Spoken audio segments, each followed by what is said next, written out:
Hi, I'm Laura Yanchevsky. I planned for this video to be about Cuutopia, but I had to divide it in half, so illogically the second half will be about King Hugh's palace. I don't think you'll see any Toonstruck 2 stuff in this video because Cuutopia was almost entirely in the first part of the game, but I'll make sure there are a few things you'll see that weren't in the game anyway.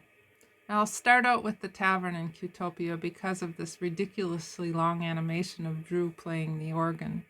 I animated everything in the tavern except for the mouse, so I don't feel bad about taking a little clip of the long play for the animations that were missing from my files. Looking back at some of my character designs, originally there was going to be a timid moose instead of a cheeky mouse. I'm not sure if the idea was next or in the second part, but there was going to be a Jolly Juice delivery hyena.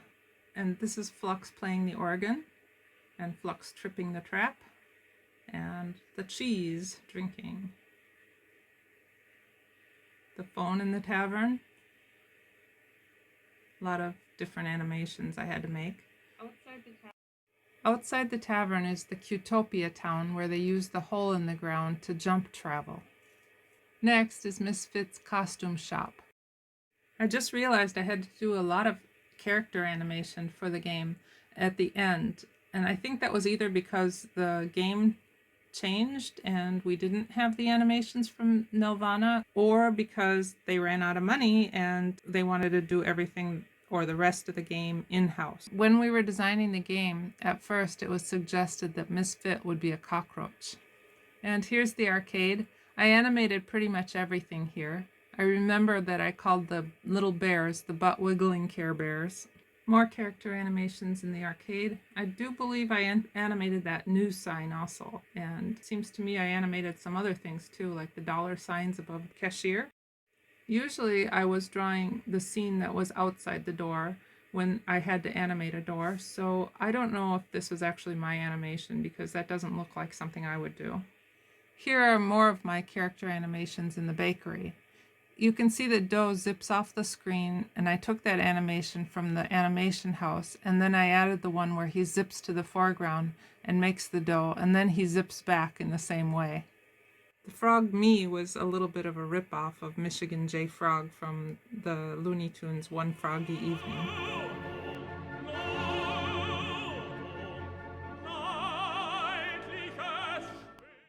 Here's the farm, my favorite background in the game. The clouds animation was nixed because it was too large.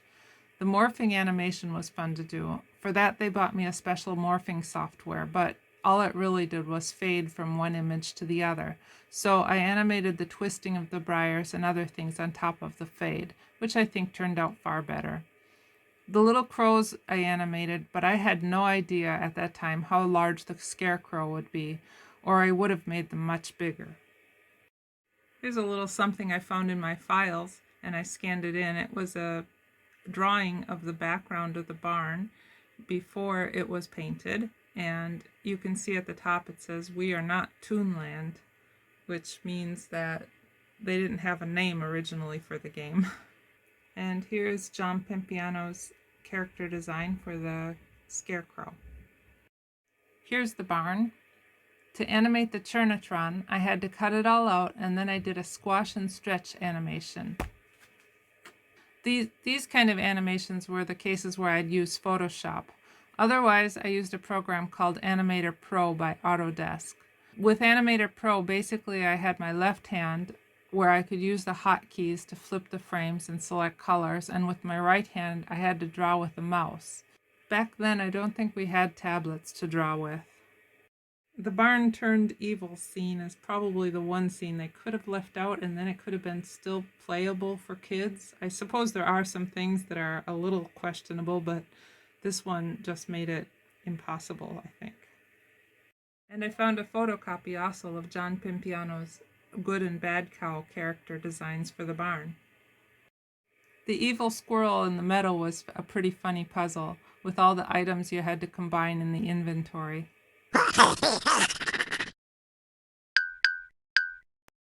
The pepper in the briars, I don't think you get that during the first part of the game. I think that was something that was meant for the second part of the game.